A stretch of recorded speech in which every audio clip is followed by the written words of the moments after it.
Sean bienvenidos a esta tercera parte de la resolución del ejercicio número 2 correspondiente a hormigón pretensado de la asignatura Hormigón Armado 2.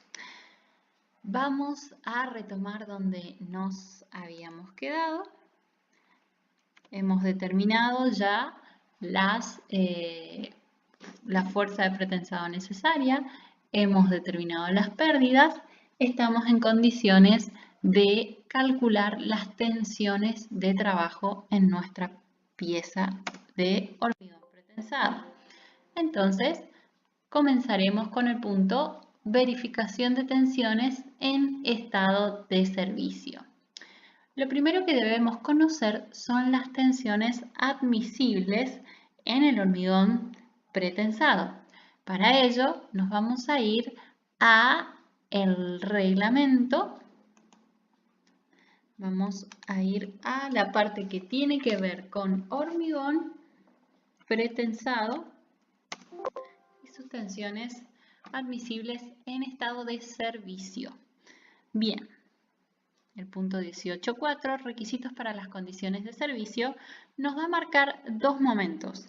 En el punto 18.4.1 nos va a dar las tensiones admisibles en el hormigón inmediatamente después de las transferencias del pretensado, bien, en el instante T0. Y luego, en el punto 18.4.2, nos va a dar las tensiones admisibles para los distintos tipos de pretensado. Recuerden, nosotros estamos trabajando con clase T, para el hormigón bajo las cargas de servicio, bien, en el tiempo T infinito. En tiempo T0 vamos a tener una tensión admisible de compresión, ¿sí?, que es 0,60 de la resistencia característica del hormigón en el momento que estamos evaluando las tensiones, ¿sí?, en T0, ¿sí? Por eso es F'CI. Para las tensiones de tracción tenemos dos tensiones admisibles. Una es la raíz del F'C por 0,5 que se da en los apoyos, ¿sí?, cuando estamos verificando las secciones en los apoyos. Y la otra es la raíz del F'C por 0,25, que es en el resto de las secciones que no son los apoyos. Esto es para T igual a 0. Para T igual a infinito tenemos en fibras comprimidas para cargas de larga duración. Las cargas de larga duración son todas las cargas permanentes y las sobrecargas que sean de larga duración. Depende del tipo de estructura, en una vivienda, en comercios y demás, hay parte de la sobrecarga que podemos tomar como carga de larga duración. En este caso, en el caso del puente, vamos a tomar como cargas de larga duración solamente las cargas permanentes. La segunda opción, fibra comprimida, compresión, pero para la totalidad de las cargas. Cargas de sobrecargas y permanentes, ¿bien? Para entonces cargas de larga duración tenemos 0,45 de la resistencia característica ya en T infinito, y para las cargas totales 0,6 de la resistencia característica en la misma edad. Y lo que tiene que ver, ya no lo expresa acá porque ya lo habíamos visto, lo que tiene que ver con las tensiones de tracción es de acuerdo al tipo de pretensado. Nosotros estamos en clase T. Bien, vamos a nuestro ejercicio. Todo esto que estuvimos enunciando es lo que exponemos por aquí.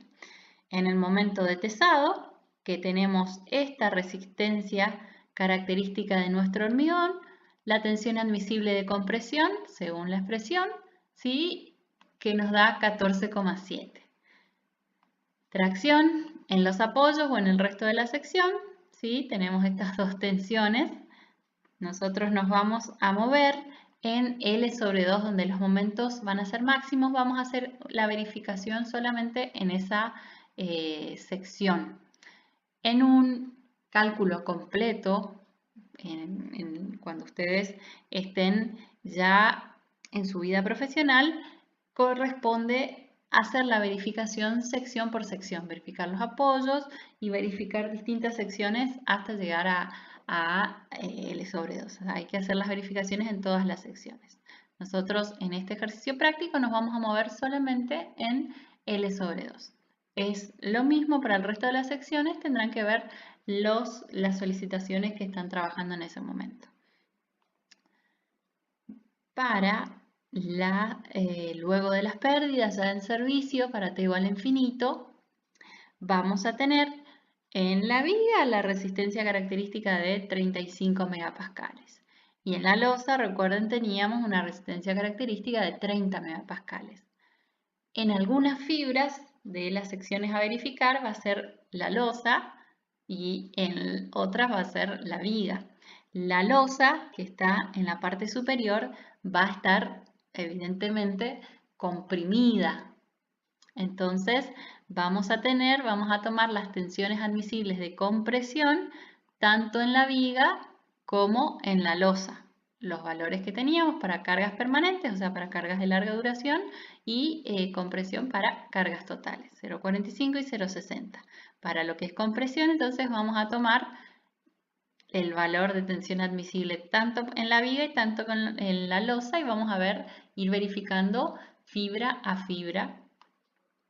Y para lo que tiene que ver con tracción, la raíz del F'C, que ya lo habíamos determinado porque con esto lo habíamos calculado la fuerza de pretensado. Ahora vamos a verificar con las pérdidas reales cuál es el valor total. Las etapas de nuestra viga, recuerden, la primera, la prefabricación, transporte y colocación. En la prefabricación estaba involucrado el peso propio de la viga, estábamos introduciendo el esfuerzo de tesado y por ende también instantáneamente las pérdidas instantáneas. En el transporte y colocación nosotros las vamos a transportar y colocar ¿sí? Desde dos huecos que vamos a dejar cerca de los extremos, entonces también la luz de trabajo va a ser la luz de la viga y el peso propio, ¿sí? Siempre vamos a tener esas mismas cargas. La etapa 2, colocando ya el hormigón de la losa de tablero, ese hormigón va a ser una carga para las vigas principales hasta que frague y endurezca. Entonces vamos a introducir como carga las que teníamos en el estado 1 más el peso de la losa de tablero, era nuestro M2. La etapa 3 es, siguiendo la construcción, colocando las veredas, colocando las barandas, la carpeta de rodamiento, colocando todas las cargas permanentes que faltan. Y la última etapa, el puente en servicio, ya agregando las sobrecargas accidentales. Las verificaciones las debemos hacer etapa por etapa. Vamos a ir a la etapa inicial, al momento T0, al estado 1 que habíamos definido, donde solamente teníamos el peso propio de la viga, tenemos nuestra sección original, nuestra viga simple con su baricentro G1, la posición de la armadura activa con su excentricidad E01, el peso propio de la viga va a generar este diagrama de tensiones en la pieza. Simplemente vamos a tener los momentos flectores divididos los momentos resistentes. En este caso 1 porque solamente el peso propio y de la sección 1 la viga simple inferior y superior.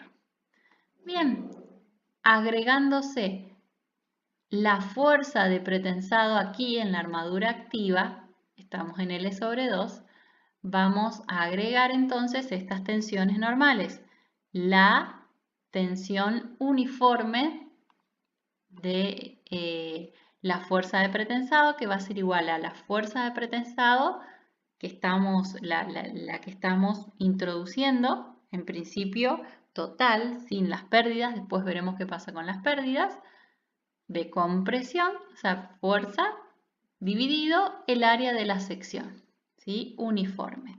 Y lo que tiene que ver por la fuerza, por la excentricidad, ese momento que se genera por la excentricidad de la fuerza P, vamos a tener ese momento interno P por la excentricidad 1 dividido el W resistente. Superior si estamos en la fibra superior e inferior si estamos en la fibra inferior. En este caso tenemos, recuerden, la compresión la compresión se da aquí en donde aplicamos el pretensado, entonces aquí tenemos en las fibras inferiores tenemos compresión y en las fibras superiores tenemos tracción. Inverso a lo que pasa con los esfuerzos externos. Agregando las pérdidas instantáneas, estamos en el momento T0, las pérdidas instantáneas actúan como una fuerza de tracción aquí en el mismo lugar donde tenemos la aplicación de la fuerza P, ¿sí? La fuerza P comprime, las pérdidas restan a la fuerza de compresión, así que van a ser una tracción.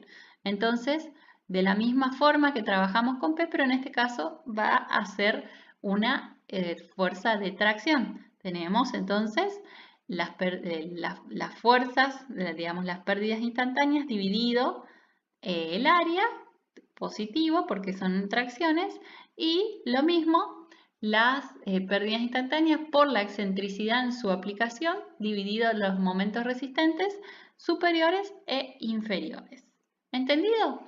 Vamos a sumar todas las tensiones y veremos qué tensión resulta, si resulta tensión de compresión o de tracción en la fibra superior y en la fibra inferior, que son las máximas a verificar.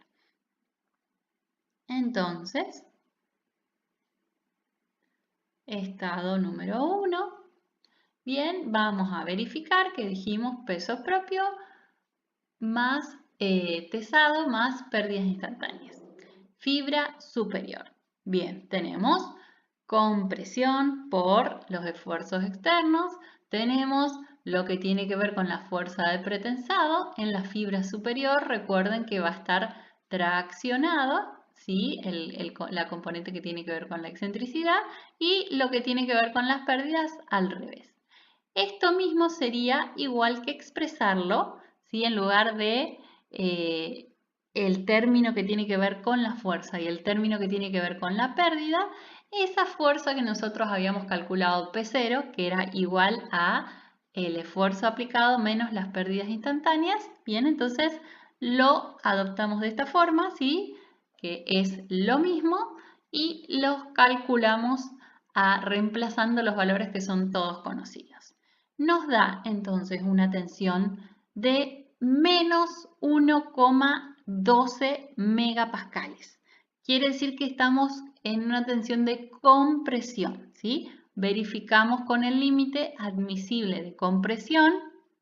Estamos en L sobre 2, es 0,6 de la resistencia característica en el instante T0, ¿sí? 14,7 megapascales. Estamos verificando la tensión admisible, entonces estamos en buenas condiciones. En la fibra superior, vamos a ir a la fibra inferior, cambia los esfuerzos externos en la fibra inferior están generando tensiones de tracción, lo que tiene que ver con el pretensado, el momento por la excentricidad, tenemos tensiones de compresión inferior, y con las pérdidas, sí, todo lo contrario.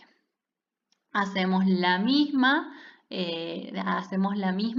composición entre la pérdida y el esfuerzo de tensado. Si transformamos esto lo trabajamos con P0, reemplazamos todo y nos termina dando una compresión de 12,11 megapascales.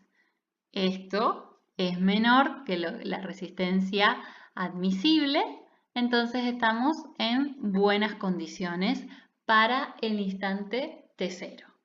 Vamos a pasar a la etapa número 2. ¿Recuerdan? El colado del hormigón de la losa sobre nuestra viga principal. Entonces, al igual que las cargas de peso propio de la viga principal, el peso de la losa carga a la viga, ¿sí? Tenemos este diagrama de tensiones normales moviéndose en el baricentro de la sección de la viga principal porque la losa es una carga en la viga principal con los momentos M2 correspondientes al peso propio de la losa. Una vez que la losa frague y endurezca, la sección va a ser compuesta y ahora el resto de las cargas que vamos a colocar van a trabajar en toda la sección. Entonces nace el momento o estado 3, donde vamos a introducir el resto de las cargas permanentes en nuestra sección, que ahora se va a mover en el eje baricéntrico G2 porque ya está trabajando homogeneizada. Agregando las cargas exteriores M3, vamos a tener tensiones en la fibra inferior, el momento M3 dividido el momento resistente de la sección 2 inferior. Siempre las solicitaciones externas para esta viga simplemente apoyada están generando tracción inferior. En la fibra superior, recuerden, tenemos ya compresiones y en la fibra que corresponde a la unión, aquí a la unión entre la viga y la losa tendremos el momento dividido el momento resistente, que recuerden es la inercia, dividido la distancia a la fibra que estamos analizando, en este caso aquí, que era en la pieza 2 superior, en la parte superior de la viga, ¿sí? Por eso SB.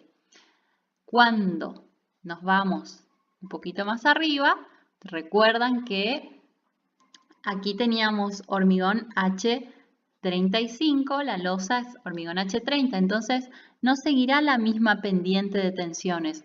Vamos para calcular las tensiones, moviéndonos en este hormigón que es de otra resistencia característica, tendremos que multiplicar a las tensiones por el cociente entre los módulos de elasticidad. Entonces, ahora, ¿cuál va a ser la tensión máxima que tendremos en esa etapa? Va a ser el borde superior de la losa y de nuestra sección homogeneizada.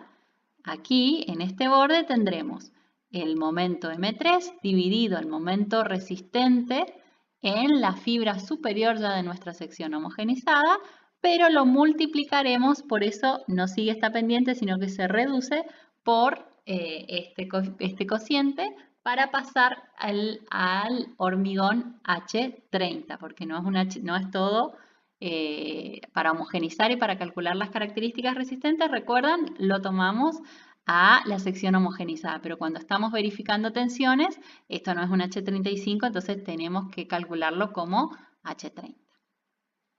Luego, en el estado 3, vamos a incorporar las pérdidas diferidas. Las pérdidas diferidas, recuerden, al igual que hicimos con las pérdidas instantáneas, van a ser una tracción aplicada aquí en el baricentro de la armadura activa. Entonces, vamos a tener la componente uniforme de la tracción aquí en el hormigón H35 y aquí en el hormigón H30 multiplicando por el cociente de los módulos de elasticidad.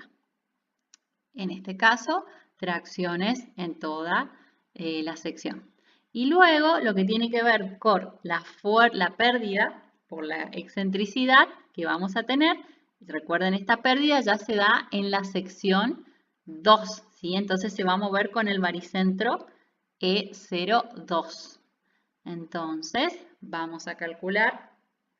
Tendremos el valor de la pérdida por la excentricidad respecto al baricentro 2 y al igual que hicimos con los esfuerzos externos, tendremos el momento resistente inferior de la sección 2 y para lo superior tendremos el superior de la viga y el superior de la losa, al cual tendremos al del que corresponde a la losa que multiplicar por el cociente de los módulos de elasticidad de los hormigones.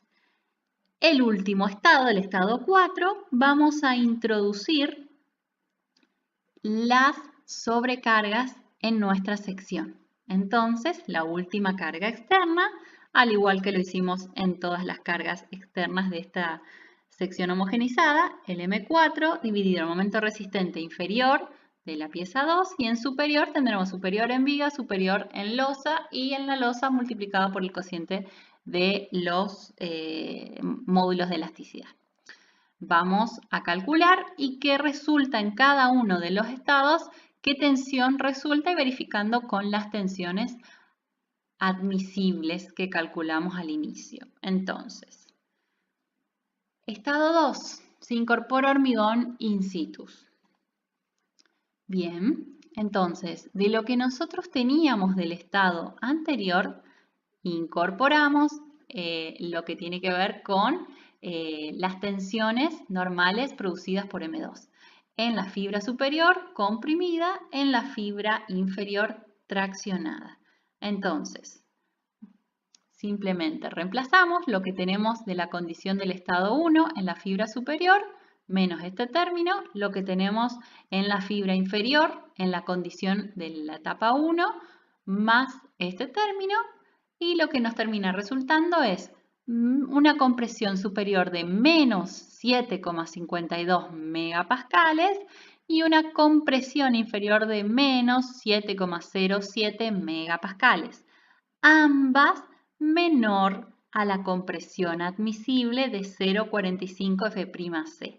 Recuerden que nosotros ya en este instante vamos a estar, cuando colamos el hormigón in situ, el hormigón de la viga ya tendrá 28 días, entonces es el F'C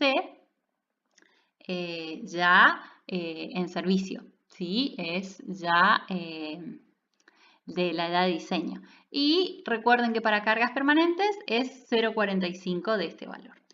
Estamos con unas tensiones de compresión admisible de 15,75 en buenas condiciones en ambos casos. Estado 3, se incorpora el peso de la obra de arquitectura y las pérdidas diferidas. Y recuerden que en el estado 3 ya no trabaja la sección 1, cambiará eso. Entonces, y que vamos a tener que estar en la fibra inferior y en la fibra superior total de la sección homogenizada y en la viga superior, en la viga principal. Entonces, en el borde superior del hormigón in situ no tenemos ninguna tensión que tengamos de los estados anteriores. Vamos a tener solamente lo que corresponde a las cargas permanentes, al término que corresponde a las cargas permanentes y al que corresponde a las pérdidas diferidas. Recuerden, en la fibra superior las cargas permanentes me generan una compresión y las pérdidas también me generan una compresión. Y todo esto multiplicado por el cociente de los módulos de elasticidad. Reemplazamos y nos da en la fibra superior de nuestra sección homogenizada menos 1,93. Seguimos con compresiones, estamos con compresiones, menor a la compresión admisible. ¿De qué hormigón? Del hormigón que estamos evaluando, F'C en la losa, ¿sí? Por eso tenemos 13,50.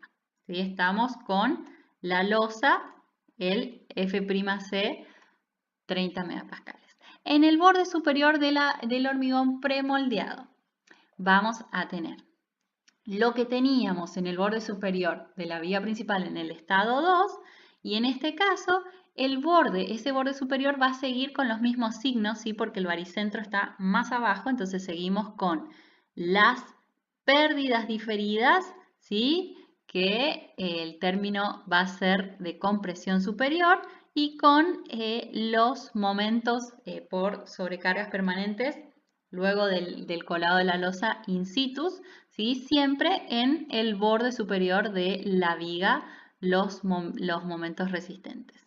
Reemplazamos todo y nos termina dando menos 8,97 megapascales. Comparando con, recuerden, ahora estamos en la viga, entonces el F'C es 35 megapascales. Entonces estamos en buenas condiciones. Vamos a la fibra inferior, lo que teníamos del estado 2.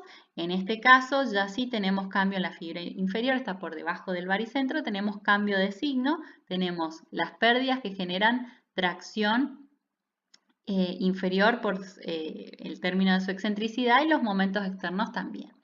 Reemplazamos todo y tenemos menos 2,62 megapascales. Esto es menor que nuestra resistencia admisible a la compresión. Estamos siempre, por ahora todo, con cargas permanentes, por eso el término 0,45 del F'C. Y el F'C, recuerden, de acuerdo a dónde en la fibra que estamos trabajando, qué hormigón corresponde. Vamos al último estado, el estado número 4. Se incorporan las sobrecargas. Entonces, lo que venimos teniendo de los estados anteriores, en el borde superior del hormigón in situ, le vamos a incorporar el término por las sobrecargas, ¿sí? Recuerden, sobrecarga, borde superior, tenemos compresiones y esto vamos a, ya que estamos en el hormigón in situ, en la losa, lo tenemos que multiplicar por el cociente entre los módulos de elasticidad. Reemplazamos y esto nos termina dando menos 5,67 megapascales.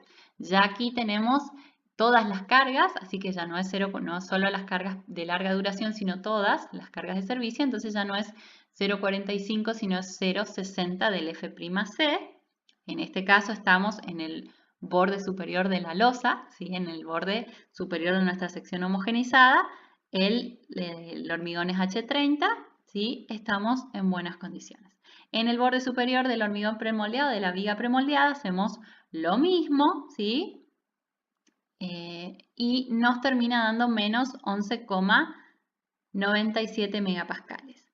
Sigue siendo menor aquí a 0,60 el F'C. Recuerden que aquí ya estamos en la viga, es 35 megapascales y que aquí ya estamos con la totalidad de las cargas de servicio, por eso es 0,60. Y en la fibra inferior, lo que veníamos arrastrando de la etapa 3, y en este caso el momento por las sobrecargas en la fibra inferior genera tracciones inferiores, ¿sí? Reemplazamos todo y nos termina dando 3,95 megapascales, menor a nuestra tensión admisible que habíamos calculado de 5,92 megapascales, ¿sí? Aquí ya con seguridad estamos en el hormigón de la viga. Bien, hemos verificado todas las etapas, ¿sí? Y las fibras, ¿sí? Hemos verificado las tensiones en estado de servicio en L/2. ¿Sí? Restaría en un cálculo completo que ustedes hagan las distintas secciones, ¿sí? Cerca del apoyo, en distintas ubicaciones. Vamos a la siguiente y última etapa de nuestro cálculo de nuestra viga pretensada a flexión. La verificación de la resistencia a flexión, las verificaciones en estado último. Entonces, lo primero, esto va a ser muy similar a lo que ustedes, prácticamente igual a lo que ustedes conocen de hormigón convencional. Para determinar nuestras resistencias últimas, el reglamento SIRSOC, ¿sí? En la página 88, ¿sí? En el punto 921, ¿sí? De las distintas combinaciones de carga, ¿sí? La que resulta más desfavorable es 1,2 de las cargas permanentes más 1,6 de las cargas vivas o sobrecargas. En este caso es 1,2 de nuestro momento M1, M2 y M3, que eran nuestras cargas permanentes. Estamos en L/2, por supuesto, más 1,6 de el M4 que tenía que ver con la sobrecarga. Reemplazamos todo y nuestro momento último nos da 7,809 meganewmetro. Para determinar la resistencia nominal de una pieza, necesitábamos plantear ecuaciones de equilibrio de tensiones y equilibrio de deformaciones en el momento, en el instante de la rotura. Y que sabíamos que en ese instante la tensión en el acero de un hormigón convencional iba a ser igual a la tensión de fluencia. En el caso de hormigón pretensado, no es así. El diagrama tensión-deformación del acero de pretensado no es bilineal y no tenemos la certeza de si va a estar, o sea, vamos a tener una tensión entre la tensión de fluencia y la tensión de rotura de nuestro acero, pero no sabemos en qué tensión va a estar trabajando en el momento de la rotura de la pieza. Vamos al reglamento. Eso es lo único que va a cambiar respecto a hormigón convencional. Vamos a la parte de pretensado, ¿sí? Capítulo 18, resistencia a flexiones. Esto es lo que nos especifica el reglamento, ¿sí? De que para calcular cuál es la tensión en la cual va a estar fallando nuestra armadura, tenemos para cables adherentes o cables no adherentes, nos propone una ecuación, ¿sí? Que va a depender de parámetros de la armadura y parámetros del hormigón y parámetros de la pieza, porque en realidad se basa en una condición de deformación de la pieza. Vamos a verlo también, los ejemplos de aplicación. En la página 12 van a poder encontrar los diagramas de los equilibrios de deformaciones y de tensiones en el momento de rotura y que justamente lo que nosotros queremos determinar, que es el T, que va a ser igual a la tensión en la cual esté trabajando nuestro acero de pretensado por la sección del acero de tesado, ¿bien? Esa tensión, ¿sí? Lo vamos a ver por aquí, es lo que les estaba comentando, depende de cómo se esté deformando nuestra armadura, ¿sí? Vamos a tener una tensión límite entre la tensión de fluencia y entre la tensión de rotura, ¿sí?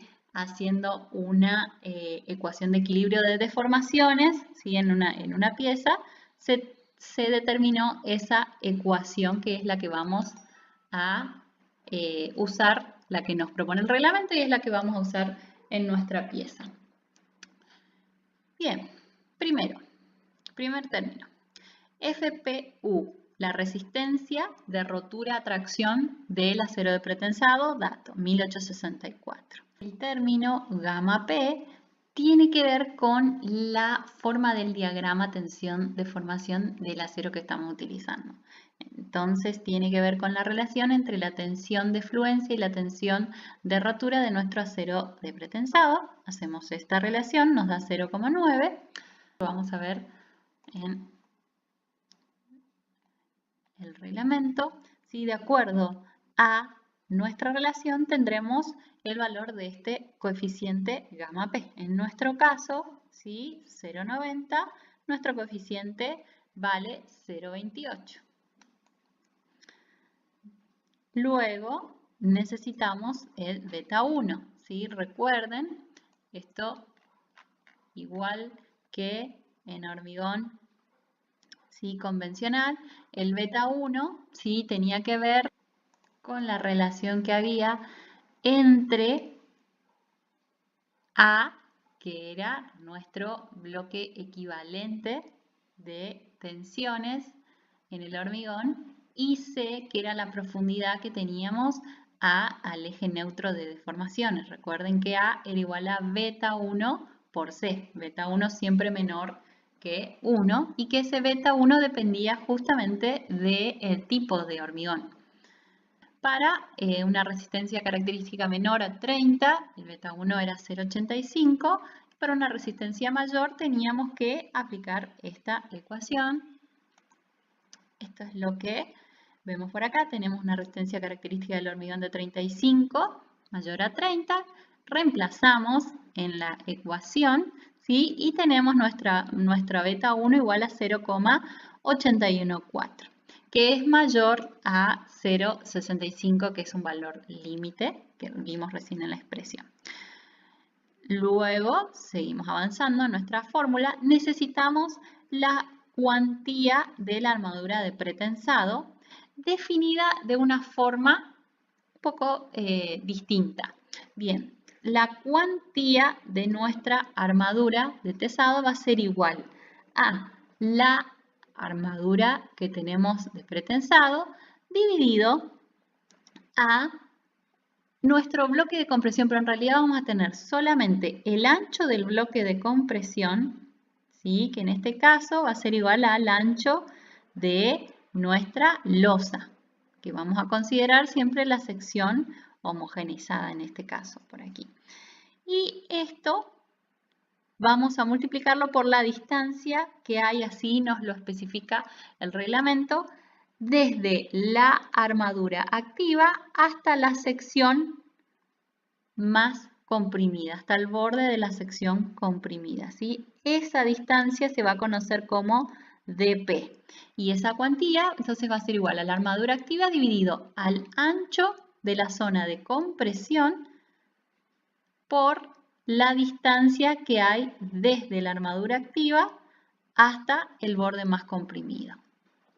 Tenemos la altura total de nuestra pieza, 1,88 menos 0,88, que es la distancia que teníamos desde el borde inferior hasta el baricentro de nuestra armadura. Reemplazando esto aquí, tenemos nuestra cuantía de la armadura activa.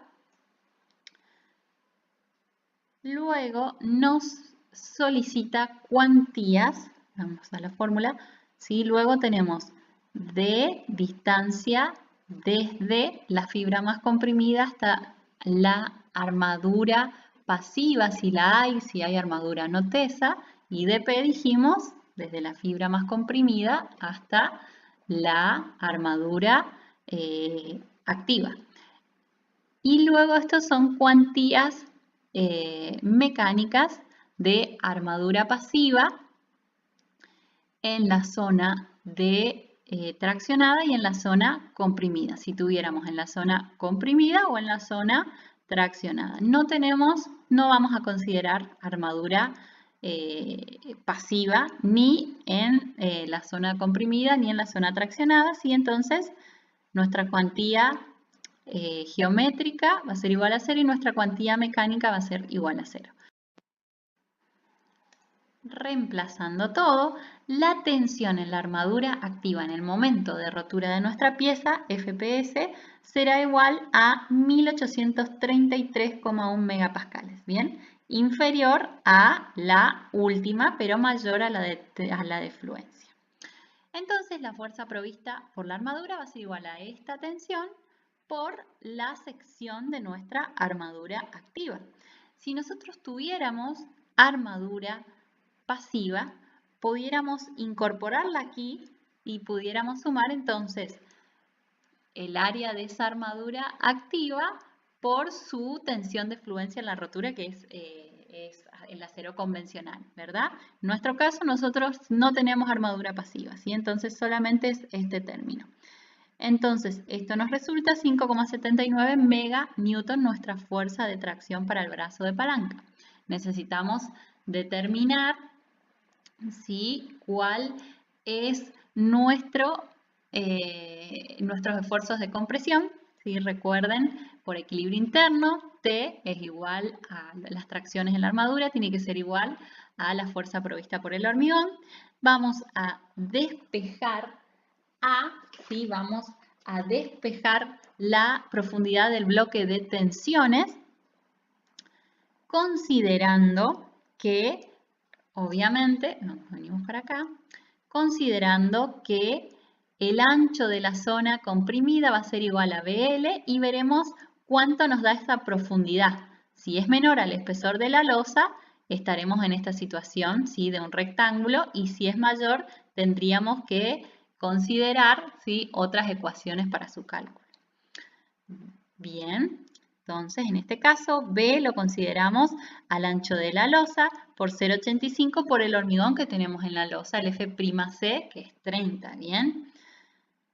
Esto nos da 0,117 del bloque de tensiones. Ahora determinaremos cuál es la profundidad de nuestro eje neutro de deformaciones haciendo, aquí se está en mayúscula, es una minúscula, haciendo este mismo A, ¿sí? La profundidad del bloque de tensiones dividido el beta 1, que ya lo tenemos calculado, esto nos da 0,144.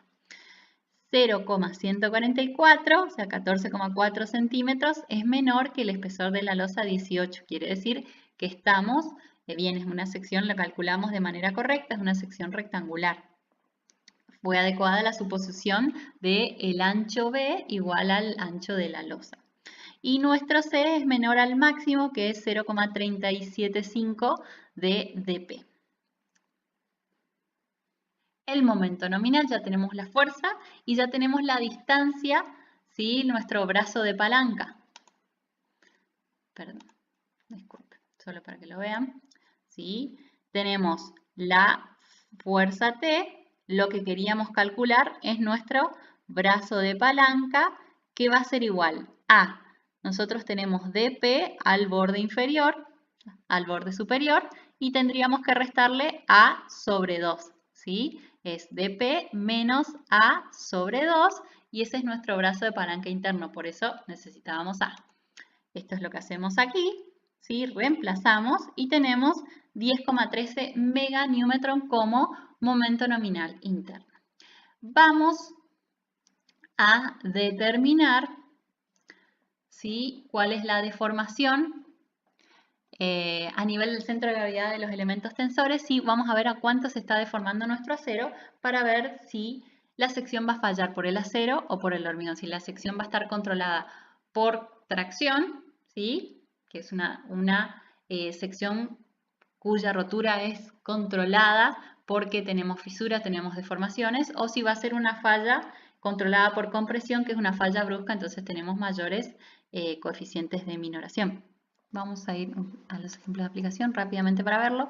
Por semejanza de triángulos entre este triángulo grande, ¿sí? Que tendría una base, la deformación de tracción, más la deformación en el hormigón y una altura de P, y este triángulo que tendría una base de la deformación del hormigón y una altura igual a C, ¿sí? Haciendo semejanza de triángulos, llegamos a despejar, ¿sí? El término de la deformación específica de la armadura activa, y esto nos da 42 por 1000. Mayor al 5 por 1000, que es la deformación de rotura. Entonces, evidentemente va a fallar nuestra armadura primero, ¿sí? Antes de que falle nuestro hormigón, entonces la sección está controlada por tracción.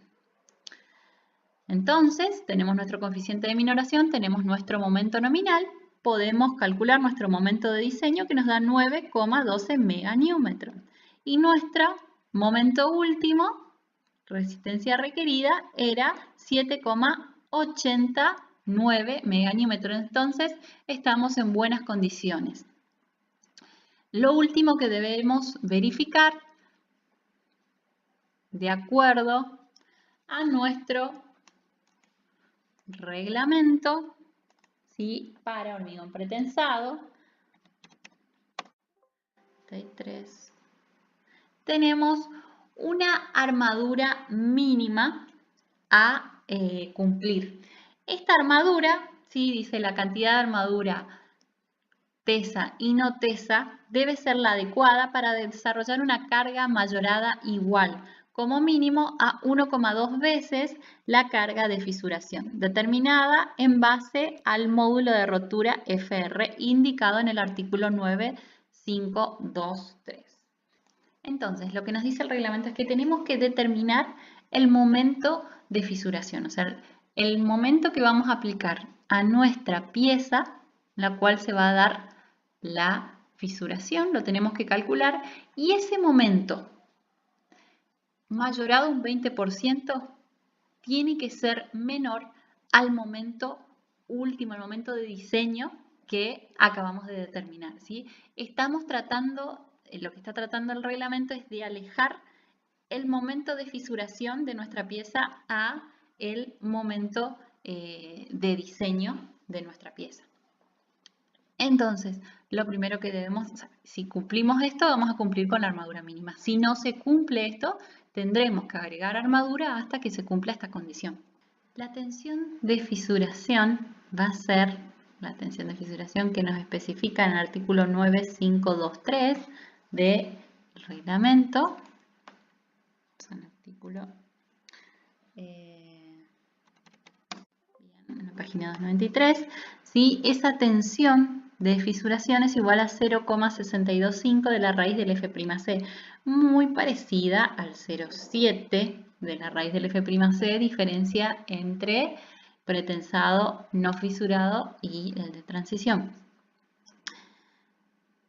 Calculando esa tensión nos da 3,70 megapascales para nuestro H35. Estamos en rotura. Bien. Nosotros tendremos que determinar cuál es el momento externo que tendríamos que incorporarle a la pieza para llegar a esta tensión en la fibra más traccionada, que es la fibra inferior en L/2. Para poder llegar a esa tracción, primero deberíamos vencer las precompresiones que tenemos, ¿sí? Entonces, vamos a determinar esa tensión, ¿sí? Pero ya la tensión que necesitamos para descomprimir la pieza. Nosotros tenemos que llegar a 370 de tracción. Para eso tendríamos que sumarle una tracción igual a lo que tenemos incorporado por el pretensado, ¿sí? Y descontarle lo que nos estarían restando las pérdidas diferidas. Recuerden que en el P0 ya están las pérdidas instantáneas, ¿sí? Tendríamos que, entonces, reemplazando, ¿sí? Tendríamos que tener estas tracciones, restando las pérdidas diferidas, y luego estaríamos en cero y tendríamos que llegar a 370 megapascales de tracción. Esto nos da una tensión de 20,89 megapascales. Nosotros tenemos tensión para pasarlo a momento. Ustedes recuerdan que tensión es igual a momento flexor sobre momento resistente. Estamos determinando en la sección y la fibra más traccionada. En la sección L/2, en la fibra inferior. Bien, entonces tenemos para calcular ese momento igual al momento resistente en ya la sección 2 y en la fibra inferior, por esta tensión que acabamos de calcular. Entonces, el momento de fisuración, el momento que tendríamos que aplicar para llegar a la fisuración de la pieza, ese momento externo tendría que ser 7,04 meganewmetron. Bien, ese sería el momento de fisuración. Y aquí está pasado para este lado, pero entonces, aumentándolo un 20%, este momento tendría que ser menor a nuestra resistencia de diseño recién calculada, a nuestro 0,9 por el momento nominal. Esto se cumple, ¿sí? Así que estamos en buenas condiciones, así que no debemos incorporar, o sea, la armadura que tenemos cumple con una armadura mínima necesaria. Si esto no se cumpliría, tendríamos que agregar armadura para poder cumplir, o sea, tendríamos que aumentar nuestra resistencia de diseño para poder cumplir esta inecuación. Finalmente, veremos una vista de la sección de armadura activa adoptada que cumple con todas las exigencias a flexión que nos requiere el reglamento CIRSOC 201 en su capítulo 18 para hormigón pretensado. Muchísimas gracias. Nos estaremos viendo en el ejercicio número 3 de pretensado en corte. Hasta luego.